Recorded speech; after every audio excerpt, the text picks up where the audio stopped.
My parents tried to make me give my house to my golden child brother, but then his wife cheated, and one child turned out not to be his. Parents told my brother that he could take my house and I could just live in the camper in the backyard because I'm single and he has a wife and kids. I'll warn everyone here that this is going to be very long, so long that I'm splitting it into 2 posts and including a TLDR for each. I also really don't care who believes this. It's just so crazy that I don't blame anyone who calls BS. I won't argue about it, but this happened to me. I also really don't care if anyone in my family sees this. I'm not going to sugarcoat anything. But I'm also not going to reveal any details that clue anyone in to who I am that doesn't already know me. I'm a single man in my early 30s. I've got a brother who's 29, and he's already got 4 kids now. He had his first at 22, and the second followed a year later. Then the third 2 years after that, and the fourth is the most recently born a couple months ago. His wife Mysil and I do not get along, as she always likes to try and get a rise out of me by acting superior. Then turns into an extreme self-victimizing drama queen if I retaliated against her in any way. She can cry in an instant, and can put on an extremely convincing show to get sympathy from just about anyone. My parents and brother absolutely adore her, even though they know exactly how she really is, and just don't care. She's very good looking, I'll give her that. But she's so awful that I could never be attracted to her. She also refuses to get any sort of job, even though she has a college degree and my mother willingly helps with the kids all day, so their finances are entirely dependent on my brother. This also means they can't afford to live anywhere but my parents' house. And privacy is a bit of an issue with all of them under one roof in a 3-bedroom house that was built in the 60s. Growing up, my younger brother was also the obvious favorite.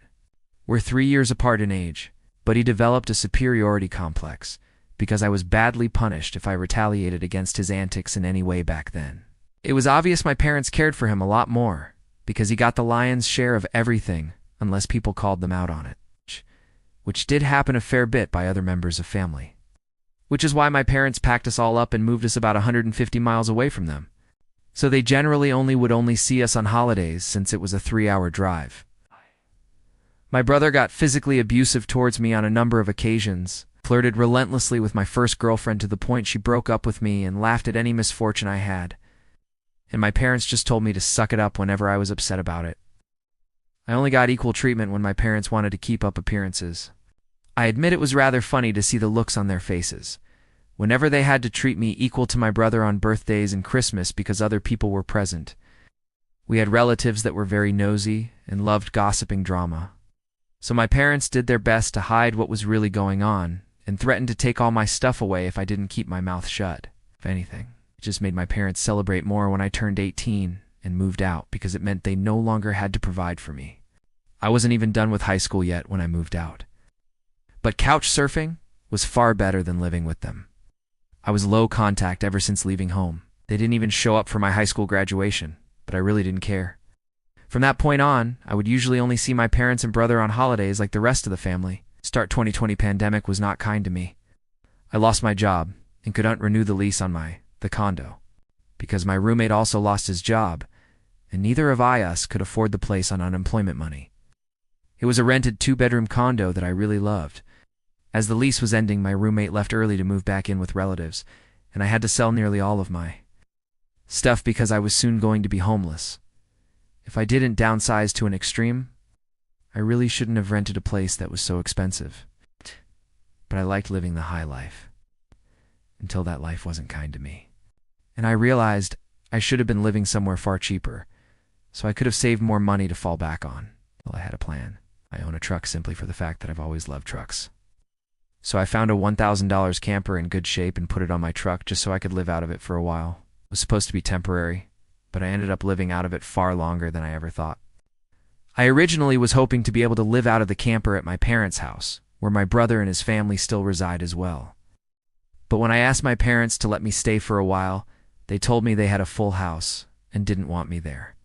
Plus, we hadn't exactly gotten along in the past decade. They said they'd only agree to let me park my camper there if I paid them basically what it cost to rent an apartment in my area. That was way too much just to park my camper. I was jobless and trying to save as much of my unemployment money as I could till I could find a new job. I may as well be living in an apartment with that rent price they were asking. My parents called my camper an eyesore and told me to take a hike, since we couldn't come to an agreement, and Syl thought it was absolutely hilarious I had to live in a camper. My brother joined her in pointing at and mocking me, while calling me a homeless bum. I parked my truck, camper in a store parking lot to sleep on the first night that I had nowhere else to go. I felt scared out of my mind that someone might try to break in. Suffice to say, I didn't sleep well that night. There was nowhere else I could go, as any other relatives that owned houses were fairly far away, and all my friends were all apartment people. And I was pretty attached to my area as well, so I didn't want to just leave. I'd also had my mail forwarded to a friend's apartment. It was the only way I could still get my mail anymore.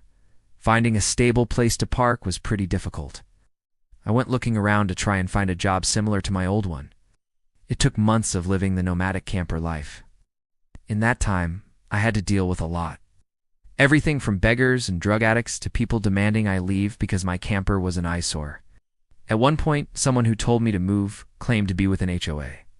I wasn't even parked on a street with houses. And when I questioned what HOA, they got incredibly belligerent and threatened me. I moved my camper anyway just to avoid the trouble. In order to have a steady supply of electricity, I learned to use a long extension cord to plug in anywhere I could to recharge my camper batteries. This meant sneaking around and plugging it into an outside outlet of a random building while parked on a street. I know that's a crummy thing to do. I had to keep my batteries charged so my refrigerator would stay cold. I had a small solar power bank for recharging my phone, but I didn't have anything like a generator. And generators are noisy and require fuel anyway, so I did what I had to do. After months of living like that, I finally managed to get a new job. I had to move to the neighboring city to find a job that didn't involve retail. I worked retail while in college and promised myself never again, though I was nearly ready to break that promise. I was still getting unemployment money, but I had no stable place to live while receiving it. And I didn't want to still be jobless when it ran out. Plus, I was bored out of my mind. I had little else to do but read, watch movies on a small portable DVD player, use my phone or laptop, and keep note of where I could park and what local public bathrooms I could use. I kind of envy that the Japanese have public bathhouses. Could really use stuff like that over here. When I finally landed a new job, I practically lived in the back lot of the building by the warehouse in old employee parking spaces. Literally, no one else seemed bother using because they were so far in the back that the area was borderline forgotten. My boss, company owner, actually liked this arrangement because I was willingly available to take any shift I could get, so long as I had enough sleep. He even let me take the camper off my truck and set it up in one of the spaces so I could drive around without it. Not exactly sure if this was legal, but no one bothered us about it. The entire time I lived back there, I didn't have to deal with many trespassers. There were a few, but the security guards escorted them out. I was pretty much on call almost all the time when they needed me, and was working virtually every day of the week. My boss let me plug my camper into the building for power and water, and I paid a small amount of rent by working for free on Sundays when no one else was in the office but the janitor and security guard. Beyond that, I usually had to shower at a friend's apartment or at my local gym, as the camper didn't have a shower in it and only a portable toilet, and I didn't want to fill it because emptying it is a nasty chore, so I used other bathrooms as often as I could. I had a key to the warehouse and could go in to use the bathroom there at any hour. I was even on a first-name basis with the night security guard. He's since become one of my closest friends. The camper was easy to heat in the winter with a small electric heater. Summers were not fun though. The camper didn't have a C, so I had to get a used portable air conditioner just to make it bearable. I made a lot of overtime pay, and hands-on learned some new skills from other employees. Eventually, midway into this year, I landed a better position in the company as a supervisor and started making a better salary than my old job. That's when I decided I wanted a house. The scare I'd gotten from losing my condo made me realize I needed something much more stable for the long term. I looked around for something close to my work, and just 2 miles away found a 3-bedroom manufactured home on a small property, but I managed to get it for $10,000 less than the asking price somehow. I used nearly my entire savings for a down payment and got approved for a home loan. I finally didn't have to live in a camper anymore. There was enough space for me to back my truck in behind the house to take the camper off to set it up in the backyard, so I put it there as it's a solid little building just in case I want to use it again. When I was fully settled in the house, I was dumb enough to brag about it on my book of faces. My family saw the post And that's where this shit really starts. After a few weeks, my parents and brother along with his family came to visit completely unannounced to have a tour of my home. I didn't even give them my address. So had they found out where I live? I still don't know. None of my friends have fessed up, and no prior family members visited me before that. So I wonder if they stalked me at work and followed me home or something. It really wouldn't surprise me. Once I opened the door, they practically all shoved their way in like rambunctious tourists, then just started making themselves at home. They all kept poking around, and Syl had this creepy smirk that she was repeatedly flashing me, and it was only later that I figured out why, and it made me madder than a bull on steroids that just got stung by a hornet. My parents were constantly talking about how I've got so much extra space now, and it's too much for someone like me who has no wife or kids. Sure, not now, but maybe someday. And my brother kept remarking about how there was more space than our parents' house. And my house was closer to his job too. Red flags all around, I know. Eventually my brother asked me to speak privately. Everyone else suddenly left the room and piled out onto the front porch. That's what finally made me realize they'd planned something. My brother, let's call him Dan, for the sake of simplicity, said the house was too much for me alone, and I should let him move in with his family because his wife is pregnant with kid number 4, and my house is much closer to his job. He pointed out that I already have the camper, so I could just live in that outside while they live in the main house, and I'd like to point out that Dan never once spoke of offering rent. Mind you, he's got a good job. He also started talking about how there would be changes, and even curfews, and that I couldn't just walk in at any time without prior notice. If it weren't my brother, I'd think the person I was talking to had lost their mind. But Don lost his mind was long ago, thanks to our parents treating him like he was the center of the world. I tried to speak, but he kept talking over me as if I had no say in the matter. There was no way in hell I'd rent my house or parts of my house to him. Other people maybe, just so I can pay the mortgage off more easily. But certainly not him. Or his nasty wife. I've heard of this exact kind of situation in videos online many times, and never once did I think I'd actually live it because I thought it so ludicrous. But my parents, brother and Syl do all fit the bill for a bunch of narcissistic, entitled crazies, so I picked up my phone and set it to start recording. Then just held onto it. Dunn didn't even seem to care and notice that I'd done this, and just sat there with his arms waving around while talking about all the reasons of why he needed my house. Then went from saying that to acting like it was a done deal and trying to reach out his hand to shake mine. That's when I finally showed my backbone and said hell no, and I said it loud enough that Dan stumbled backward for a second. I'd rarely ever raised my voice to him on that level, because I was punished by our parents whenever I did. But this was my house, not theirs. My spine can be as shiny as it wants here. I stood up and then told them that my house was not up for grabs, and acting like I'll let him move in just because they want it won't make it happen. I bowled my house from me, and it is not my fault he keeps having more kids and has to keep living with our parents because he couldn't afford to move out. Dan got as physically close to me as he could without actually touching me, and said that I did undeserve the house, and he needed a better place for his family to live. I laughed back in his face and said that was total bullshit, because I worked hard to be able to buy my house.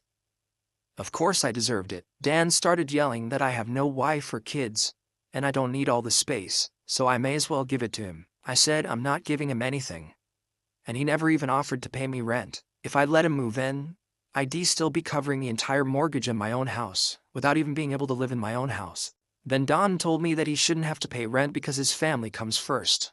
And our parents said I was going to do this, and that I will. I yelled as if their word was law or something, and told Don that they did not have the right or power to give my house to him. Then right one cue my parents and Syl barged back in through the front door and surrounded me to try and force me to agree.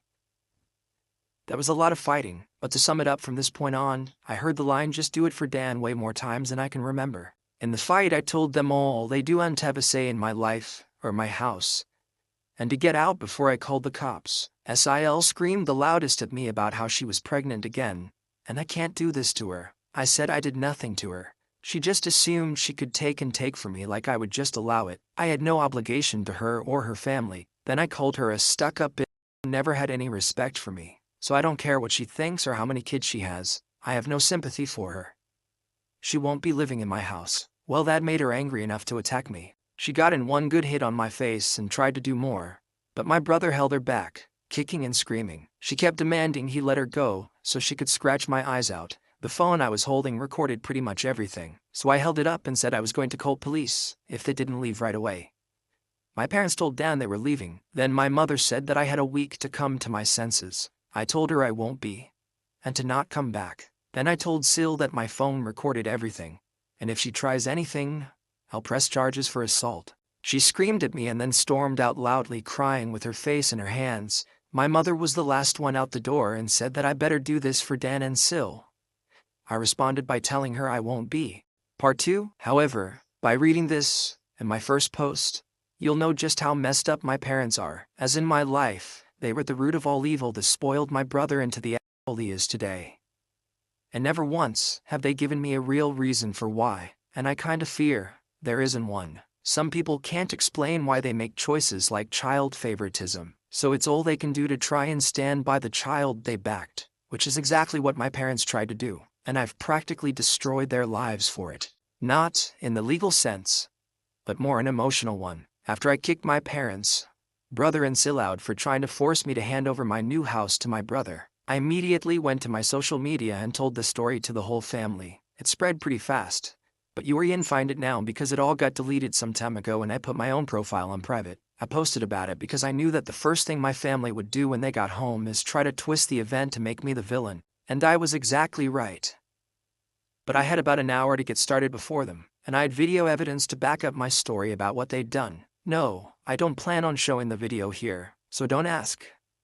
Being preemptive worked because I got a fair number of family members on my side right away. My parents, brother and Sil, must have been all set to write their own posts, but it was too late, so they didn't even bother trying to lie much.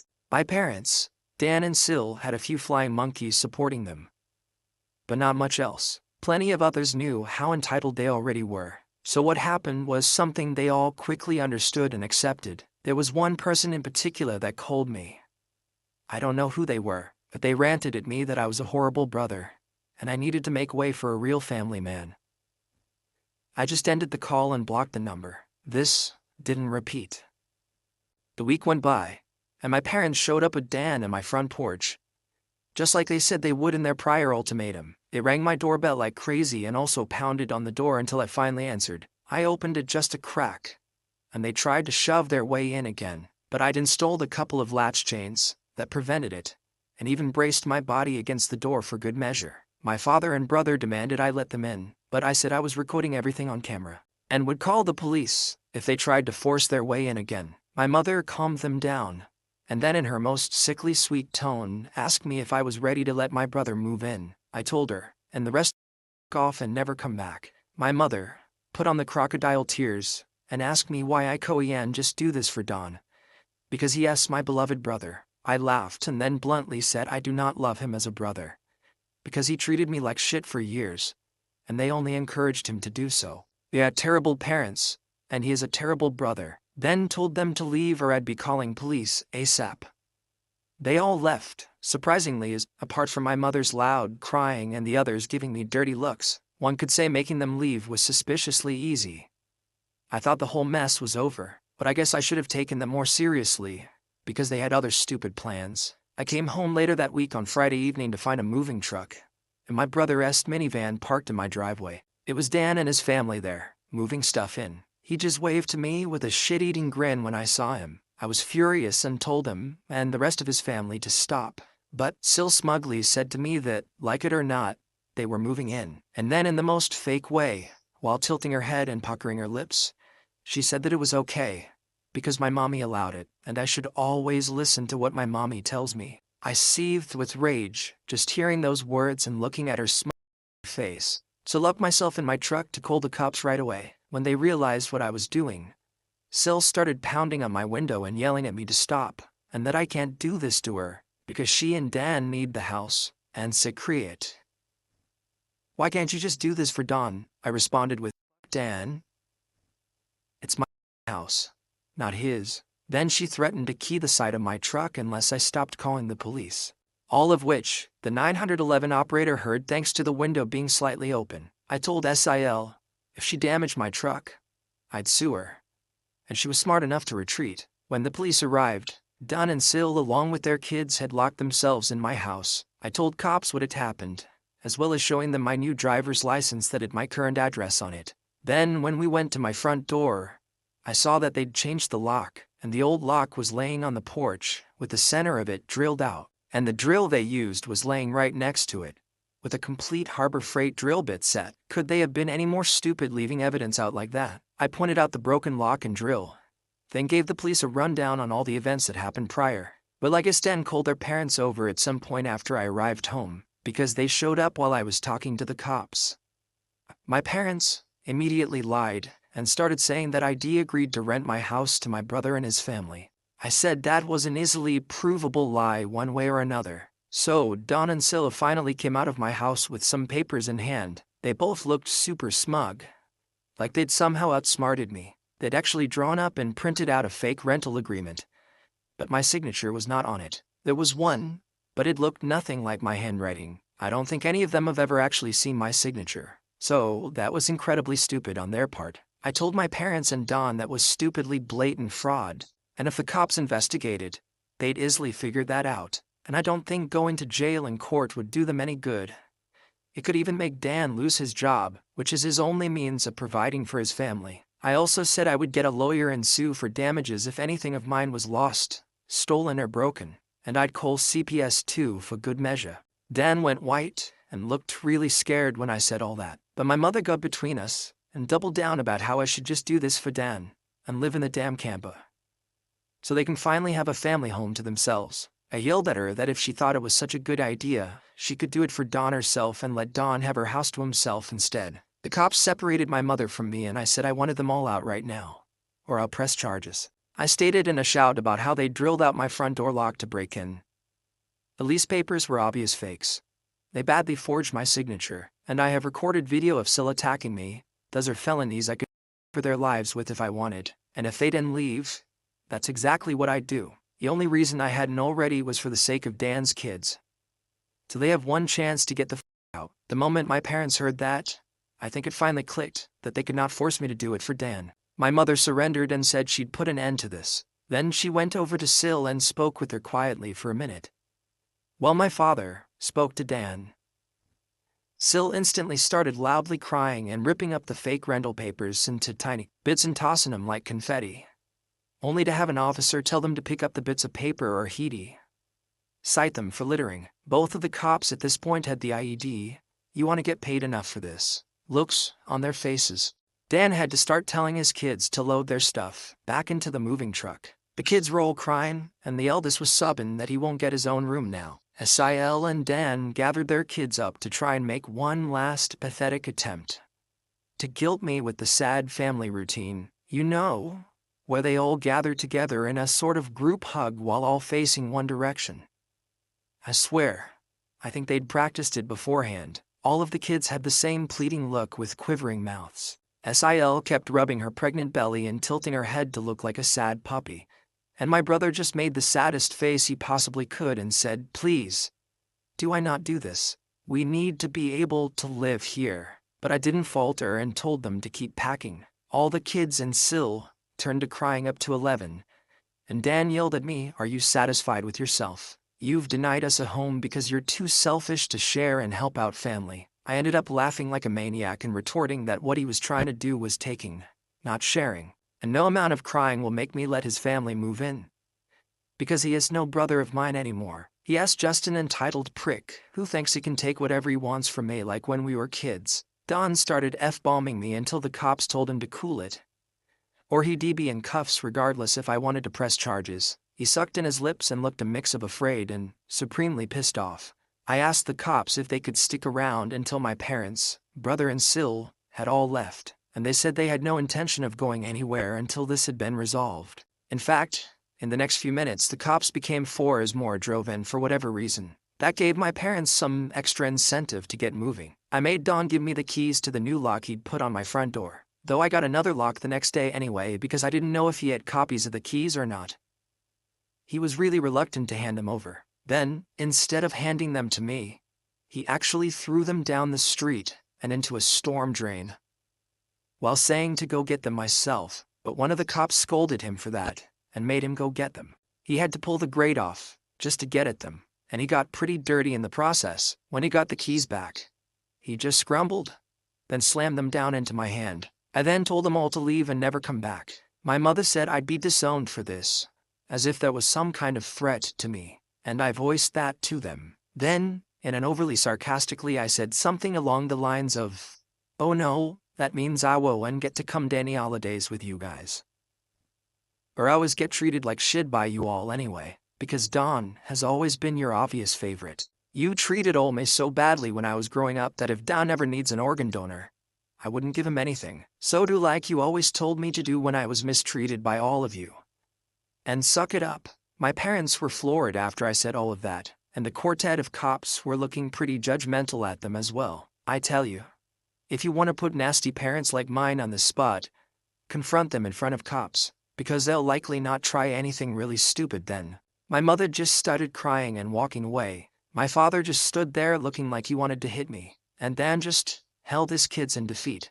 Oh, and Sil was off having a tantrum in my front lawn. Soon enough, they all formed a line handing out boxers and got their stuff out of my house. Nothing had been unpacked yet, so it all was taken out pretty quickly. But while doing it, my mother kept saying it wasn't too late, and I could still do it for Don several times. Each time, trying to bargain more and more, to try to make me change my mind. She said that Don could pay me rent if I let them stay, and when that didn't work, she said I could move back in with them to let Don rent my house, so I wouldn't have to share the building. I told her to shut up and keep packing boxers, because I do want Dan or his family around. I don't want his money, and I certainly do want to live with him and my parents ever again after the way they treated me when I was a kid. Making a deal with my parents would be like making a deal with the devil to me. Sil ended up having another tantrum after hearing that and threw a box down, then sat on the ground to have a pity party, because she didn't want to go back to sharing a house with my parents, and she just sat looking angry. Sat there until everyone else was finished. She didn't even want to get up when it was time to leave. They finally got everything out of the house and into the truck, so before they left, I laid into my parents one last time about all of the shit they put me through growing up.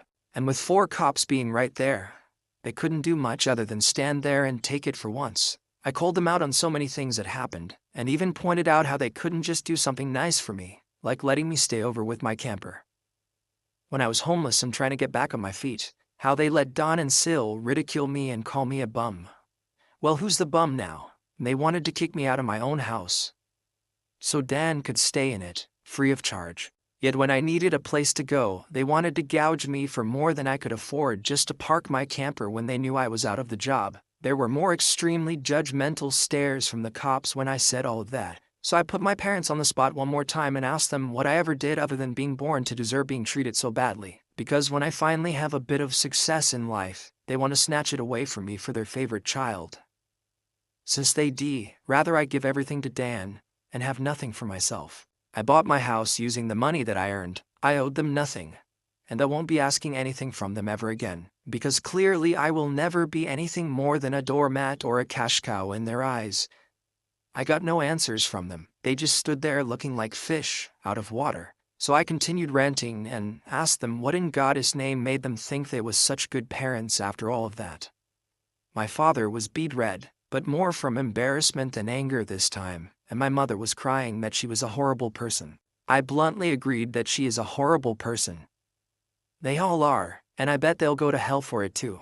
They were shitty people, and they all knew it. But if I'd called them out on all this stuff in private instead of in public, they just get mad at me and still act like I'm in the wrong. They just kept up the denial for so long that it became a part of who they are. My mother buried her face in my father's jacket to cry, and my father looked more defeated than I've ever seen him. Don and his family avoided me entirely.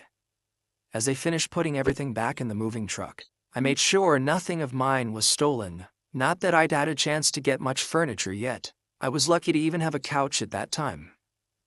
They all got back in their vehicles, and Sil just stood staring at me with malice, until my brother finally got her to drive the minivan home, and as soon as they were all gone, I got back online again and spilled the beans. What happened? My parents were too embarrassed to even try and defend their actions this time, and while the family was somewhat split before this incident, it was now a landslide in my favor. Nearly all of the family has sided with me after this incident. And those who haven't simply aren't siding with anybody. No matter how much my parents previously tried that we did it for Don Line, no one listened anymore. So any remaining familial support they had is now gone. Many in the family who I expected wouldn't side with me did. That includes the former flying monkeys. So I guess they've finally had enough. Around that time, I offered to host half the family at next Christmas Eve in my new house. My parents were not invited. I wasn't blocked to my brother and Sill's profiles, surprisingly. And I saw Sill had a fourth baby in early November. They are still living with my parents. I'm pretty sure they knew I was watching, because SIL kept making passive-aggressive posts every couple of weeks or so about not having enough space while living with my parents, probably to see if she can still guilt me. And I'm sure it's driving my mother and father up the wall, because they are getting any peace and quiet in their old age, with 3 rowdy, obnoxious kids, a mentally unstable Sill, my golden child brother, and a newborn baby in the house all at once. Perhaps they could move into a camper in their own backyard and let Dan take over their house completely. They might get some peace then. Yeah, they could do that for Dan. Update 1, well, I figured I'd wait half a year or so after the original posts to update everyone. But it ended up being longer than that. Yes, things did go bad again. But not really for me for the most part. I'm pretty much fine, if not almost unscathed, since last Christmas. Apart from the time my parents and Dan came to me for money. As my last post told, and a more recent confrontation between me and Sill, you will read about here. I did get a few cameras for my house, including a Ring doorbell in front. I didn't tell my family about the cameras just in case, but thus far no one has attempted a break-in. I think the way I outed them all before scared them into leaving me alone, for the most part anyway. I've taken to renting out 2 of the rooms in my house. It's one to a close friend, the other to a friend of said close friend. Both have been fantastic tenants. They know to keep quiet and leave me alone most of the time, and even have small refrigerators they keep in their rooms, so they do and need to keep any of their drinks in the main fridge. The deal I gave them on rent was too good for them to pass up. It increased my monthly income. Well, and even after taxes, I'm still monthly putting away some decent amounts in the bank, since the rent money pays a good chunk of my monthly mortgage. You're all probably wondering how my parents, brother and Sill, took to me renting out those rooms to friends. The answer is, not well. My father and Dan stayed out of it. But Sill freaked out, which made my mother come crying to me over how I could have rented those rooms to Dan and his family instead. We had a bit of an argument in which I pointed out, for one thing, they broke into my house before to try and steal it. She wouldn't want to let someone who did that move in with her. Also, there wasn't enough room for me, Dan, and his entire family in my house. Not that I'd ever share a roof with them anyway. It's a 3-bedroom, in a manufactured home no less. I have the master bedroom and its adjoining bathroom. I would have left only 2 small rooms for Dan, Sill, and for kids. Not to mention they'd be annoying AF to me all the time. Also, she knows very well I can't be around Sill because she intentionally antagonizes me. And they all mocked me when I was homeless before. Besides, my current tenants are both single guys in their 30s I get along with. My mother had some sobbing excuses for a while, but she finally let it go and admitted she was just desperate. Edit, parents found out I was renting rooms out because Sill basically stalked me in some way. Then she told my parents, and then my parents contacted me. Then my mother came over to cry about it. Since then, my parents haven't bothered me once about the house. So things are good for me. My parents and Dan, not so much. It turns out Sill is a far worse person than even I thought. I already knew she was a gaslighting, self-victimizing drama queen, but she sank even lower. Because Dan's youngest child turned out not to be his. Yeah, you all read that correctly. Sill had an affair, which in retrospect isn't all that surprising. Something a few people here totally called months ago. After being caught, Sill was ousted from the family. Dan just recently finished with his divorce, which actually went in his favor since we thankfully live in an at-fault state. Dan also sued to get his name taken off the birth certificate of the youngest child and won. Basically, after the incident where my parents tried to force me to hand over my house, things got pretty tumultuous over at their house. Sill blamed me a lot. She was convinced somehow that I had tons of money, like I'd won the lottery or something, and that I should share the wealth. Apparently it was her idea that they come to my Christmas party because she hoped they could all try to get on my good side. It was also her idea to make my parents and Don try to get money from me for an apartment, So it really burst her bubble when Dawn and my parents informed her of how my finances actually were. For the longest time, she had Dawn and my parents fully engulfed in her toxic mindset, and only fed their narcissism with her own. So her blaming me made the rest of them blame me. That is until what happened in front of the police when they tried to steal my house. That's when the downfall for Sil really started. My parents and Dan were apprehensive about coming to my Christmas party after the way I de-outed them. But Sil convinced them to just throw together a few cheap gifts from what they could get at the last minute and just show up. It's because he'd never throw us out once we're already there. Boy, was she wrong. She gambled on that plan.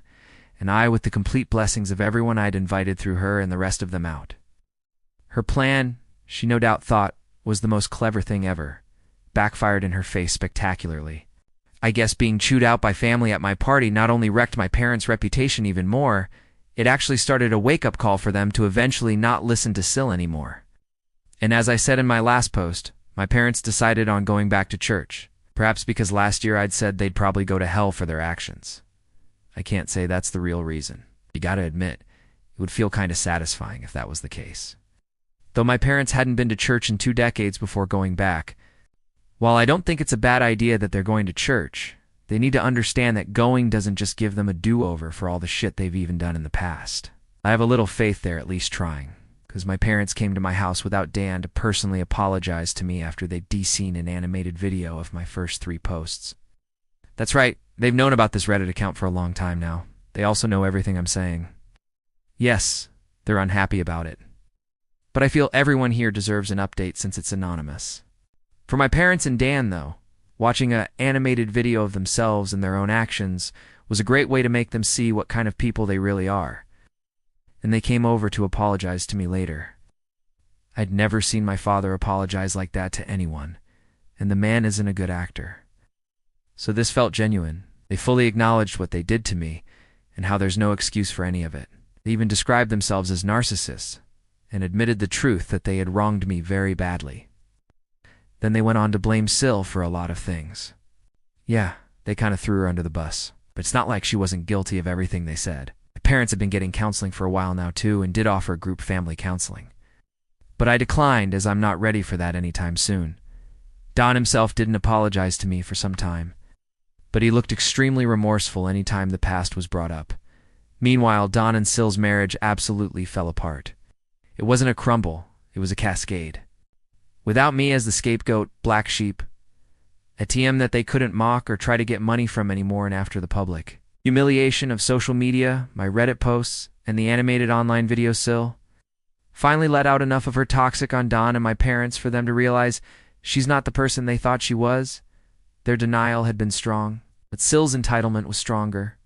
I've had many a thought of lightsabers clashing over this drama. Sil clad like a bimbo Sith, with a lightsaber that looks like a giant lipstick, or something like that. I imagine there's a wealth of puns and jokes to be had there. But I really didn't bother to think much more detail about it. But as you can imagine, things only got worse, because Sil kept looking for other ways to get what she wanted. She kept bringing up ads for used campers and RVs to try and get my parents to buy one to live out of, so they could have the main house. And she kept doing this, no matter how many times they told her to stop. She even tried to say my parents should just buy an RV and have a life on the road, like normal old people do. That was stupid, even for Sil. The opposite was suggested by my parents, that Dan and Sil buy a camper themselves to live out of it instead. Sil basically said she shouldn't have to do that since she's the mom. She pretty much lorded the fact that she thought she had total parental authority over everyone's heads, because the kids in the house were all hers.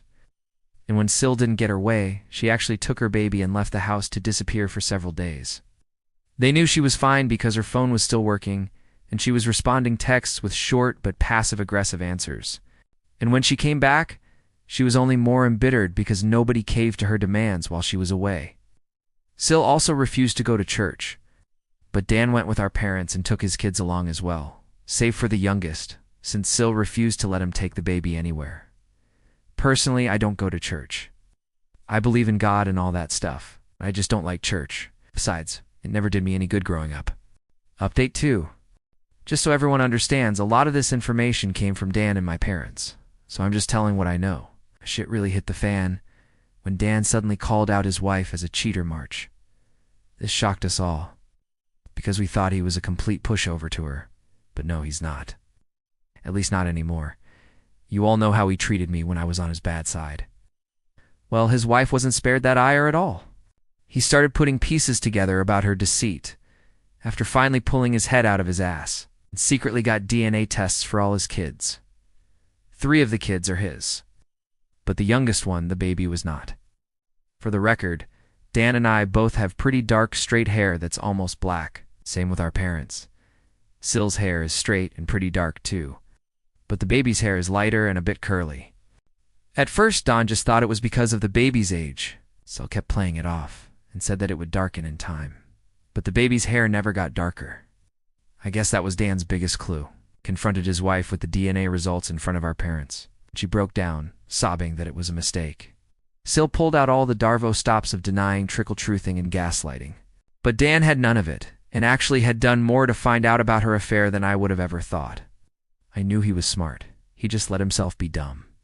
He had detailed proof of her cheating with phone records, texts he got off her phone, bank records, and the DNA test. He even identified the man she's cheating with, who is likely the father since he has much lighter-colored curly hair. The evidence against her was crystal clear, and Don said she was so bad at hiding her affair, he didn't even have a hard time figuring any of it out once he started looking. My parents demanded that Syl leave their house immediately. That's when she went psycho on them all, first in just yelling. But she quickly got physical. Police had to be called by my mother. And yeah, Syl was arrested. She scratched up Dan and my father quite a bit with her long fake nails and even harmed her eldest kid in the crossfire by hitting him hard enough to have a black eye and nosebleed when he tried to intervene. Don was smart enough to have his phone recording nearby when he confronted her, so the police had all they needed to arrest her for assault. Syl's parents had to drive over to bail her out. Then they came back for the baby, Syl's stuff, in her car as well. A couple days after Syl got bailed out, she showed up at my house because I was apparently next on her shit list. As soon as I opened the door, she went on a delusional rant where she called me out about posting on Reddit and said I was the entitled bane of her existence. I'm not sure, but I think she might have been high on something, because this felt extra crazy for her, and her eyes didn't look right. She claimed mothers with young children are the most sacred thing in the world. Then went on yelling that giving up my house shouldn't have been too much to ask for, because supporting the family was the least I could have done. And if I had, then her family would still be together. When I tried to talk while she was spewing all that out, she actually attempted to shove me and cover my mouth. She even had her hand poised like she was ready to scratch me. Well, that went about as well with me as you can expect. I'm not exactly one to be threatened, and told her I'd call police if she didn't take her hands off me right that moment. I also told her I'd got all it on my doorbell camera. She started panicking the moment she heard camera. Then I ended up verbally savaging her to the point she was backing off my porch. I told her she had some gall to call me entitled when she's exactly that. She didn't work for anything she had anymore, cheated on her husband, and got pregnant from her affair partner, made my mother do most of the parenting for her children. Spent Dan's money till they were in a financial hole, and acted entitled to my home to the point of trying to steal it. I called her entitled X100, and that she's a greedy bitch who is blinded by narcissism. Then I told her to stop blaming me for her own actions, and to never show up at my house again. Being told all that was pretty much all Syl needed to hear before jumping back into her car, then peeled out and sped off. This was finally the straw that broke the camel's back for me. Now that she was separated from Dan, I ended up finally going to the police and filing a report on her for harassment.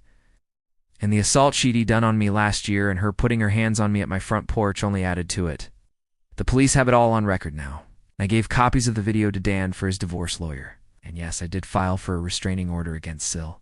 It was easily granted because it was obvious the woman is unhinged. She's not made a social media post about me since that I could see.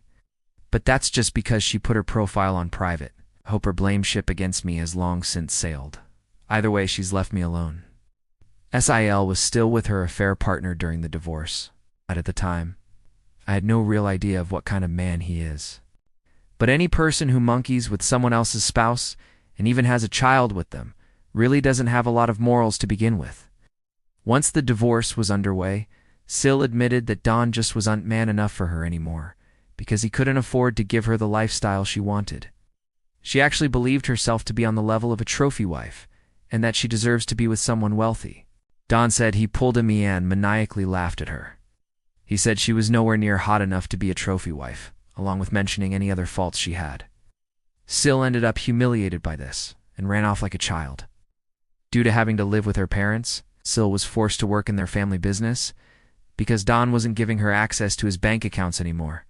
She'd already maxed out all the credit cards he previously gave her. She griped about having to work for her parents despite having a college degree. But I think they were the only ones who de-employ her anyway, since she's got a criminal record and a decade-long gap in her resume. I've heard from Dan that her parents were severely disappointed in her as well. But that was just a rumor. They could be just as bad as her for all I know. Either way, the shit show of a divorce really took off once it got going. Sil didn't walk away with much from it, especially because she had an affair, physically hurt her Phil, husband and eldest child. Well, it's an at-fault state, like I mentioned earlier. So she kissed any chance of getting her way goodbye. I'll go into detail about it in the final post. Update 3. This is what I know of the divorce from my brother Dan. Dan's lawyer pulled some strings to get the divorce started as fast as possible, but it cost him. I don't know the more specific details or how much it all cost. They never told me. Sil, on the other hand, was financially backed into a corner very badly. And you know what can happen when you corner an animal. She fought back, but the law was not on her side, nor was her dwindling finances. Sil's parents had to pay for a lawyer for her, not a very good one either. Also, she actually brought her affair partner to the divorce court to testify on her behalf. This guy was a real piece of work. He had a bronze tongue and a charming smile he tried to use to his advantage. He claimed Sil had been wronged by an incompetent husband, which is why she sought the arms of another man. He claimed he was ready to take responsibility for his child he had fathered with Sil, but that Sil would still be needing the alimony for helping support herself and care for said child. He remarked that because Don at the time was still on the birth certificate, alimony should be one of his obligations. Don said this guy used big words and a charming smile, but seemed an extra special kind of stupid. And coming from Don, that's saying something. The judge was also not swayed in the slightest, and told the bronze-tongued lout that he was a hypocrite for saying he was ready to take responsibility for his own child while also holding his hand out for money from the man whose marriage he'd helped ruin. That shut him up. Dan was prepared to sue his wife's affair partner for alienation of affection too. However, that fell through. I guess it would have been on Dan to prove how much she de-loved him before the affair started. But after her mask came off and we saw the real her, we're not sure if she ever really loved him at all, or if she just loved having a meal ticket. Someone here pointed out Sil probably kept popping out kids to avoid getting a job. You may have been right. Either way, Sil tried dragging out the divorce. But Dan's lawyer and the judge kept that from happening much. I swear Dan must have seriously lucked out because he got one of the meanest and most unsympathetic to cheaters judges in the state. And all the evidence we had on Sil made it easy to keep her from playing the victim. So instead she just let her real bitchy self out, since there was no point in hiding it anymore. The court had all of the records provided by Dan and myself. Police reports, photos and recordings to prove she was an abusive narcissist. There was a mountain against Sil that she had no way to climb over or hike around. She tried standing against the mountain, but that was prime avalanche territory. In the end of the divorce, Sil struck a deal to end things quick. Don takes 3/4 of the credit card debt, gets his name off the affair baby's birth certificate, and Sil walked away with only partial custody of her children, no alimony, but also without most of the credit debts she racked up. Her being legally employed by her parents meant she had an income of her own to fall back on to start paying off her debts. She can see her other kids almost whenever she wants and can take them on weekends, but for whatever reason has made very few attempts to even see them. She took them out to eat fast food a few times, but she never took them home with her. The kids are back in school now, so that gives her even less opportunities to see them. You'd think her parents would want to see their grandchildren, but they haven't contacted Dan about it. They barely saw Dan's children before that too. Now, they may not even bother to see them at all. Do they hate kids or something? Even Dan doesn't know, but he tells me that his in-laws were always indifferent to him. As for Dan, well, he really did love his wife a lot, so the betrayal of her cheating made him hit the bottle hard. Rewind back to the night of his confrontation with his wife. He came to me in a stupor with a whiskey bottle in hand, and his face all scratched up and covered in bandages. I wouldn't say he was drunk yet, but I freaked out seeing him looking like that at first, then berated him for driving under the influence. But that didn't really mean much to him compared to the betrayal of his cheating harlot of a soon-to-be ex-wife. We spent a few hours hanging out in my camper, so as not to disturb my tenants. All the while Dan was drinking whiskey straight from the bottle and crying that he's a fool, how he regretted ever marrying Syl. Pretty much any time he mentions her now, he just refers to her as that bitch, so that's XSIL's nickname now. Ironically, this time together was the most bonding Dan and I have done in 15 years. While he didn't exactly apologize to me, he called himself a shitty human being with terrible taste in women. Then, said I, at least didn't make his mistakes. Despite all he previously did to me, he's still my younger brother, and I couldn't risk letting him try to drive home, so I told him to stay the night and managed to take his keys, then set up the bunk in my camper for him to use. One rented out my spare rooms after all. He was in no shape to drive home. And if he'd taken an Uber, he'd have to pay for it, and then have to come back for his car later. He was still a depressed, crying mess, and didn't want our parents or his kids to see him like that. And frankly, I was worried he'd do something insanely stupid if I let him leave. I didn't want him to sleep in the house, so putting him in the camper was the best option. Just because that bitch fucked him over doesn't mean I suddenly trusted him. So better for him to sleep it off in the camper. We both spent time in the camper playing games and watching movies on my portable DVD player. Poker was no fun with just two people, and Old Maid was just boring. Thankfully, I had an Uno deck too and an old-school battleship game. He really liked those. It was enough to keep him distracted until he was finally willing to lay down after running out of whiskey. He threw up a lot of it in a bucket anyway. But he was not opposed to sleeping in my camper. In fact, he found the idea kinda cool. Don had a lot of questions for me as to how I lived in the camper for as long as I did. I answered them all, if not, just to keep him busy. I needed to go to bed myself since I had to be up early. So I left him with my portable DVD player and a couple of movies. So that way he could amuse himself alone for a while, if he even managed to stay awake. Before leaving for work in the morning, I popped in while Dan was passed out in the bunk and left a bottle of ibuprofen and an energy drink on the counter of the camper-esque kitchenette, along with his car keys and a letter explaining to leave through the backyard gate. He saw himself out without trouble around 1:30 p.m., about a month after Exil, aka that bitch, was kicked out. Dan came to me asking to borrow my camper. Guess he found it more comfortable than I'd thought when he slept in it. He fully admitted he didn't ask sooner out of pride. But with his soon-to-be ex-wife out of the house, he decided to give up his room for his eldest kid. He's got 2 girls and a boy, with the boy being the eldest, and now 8 years old. The kids were all forced to share a room until that point. They just had curtains up for the boys' half of the room. But the boy often slept on the couch to avoid his sisters. I know the poor kid was really desperate for his own room. So I guess Dan decided to finally make a better decision as a dad, and came to see me in order to beg to borrow my camper, so his son could have his room. If he could have afforded it, he'd have bought his own camper, instead of relying on me, and even said as much. I hadn't even gotten the chance to use the camper for actual camping yet, but I caved and let him use it, since it was actually for a good cause, and he promised to buy his own in time anyway. No, I didn't ask for rent money for the camper. Dan is in enough of a financial hole as it is right now. Exil and the divorce drained him, and I've learned that I get far better results with family lately by not being spiteful. I loaded my camper up and put it down in my parents' backyard. And my father put in a 30-amp breaker, so it'll have enough power for Dan to run heat and AC when he needs it. I do miss the camper. After all that time living in it, it kind of felt like it was a part of me. But the only reason I loaned it out was for the sake of Dan's kids. Pretty much the only reason I still do anything for my parents or Dan is for the sake of those kids, as I've bonded with them. And yes, I know I may not get the camper back for quite some time, and likely not in the kind of condition I lent it out in. But I've warned Dan and my parents that they will be financially responsible for any damage they do to the camper, as well as its upkeep for as long as they have it. I also took many time-stamped pictures and video of the camper inside and outside before lending it out, so I can prove its condition before it left. Don even recorded a video with me agreeing to my terms. So that's as good as a contract. Thank you for watching. Subscribe and see you in the next video.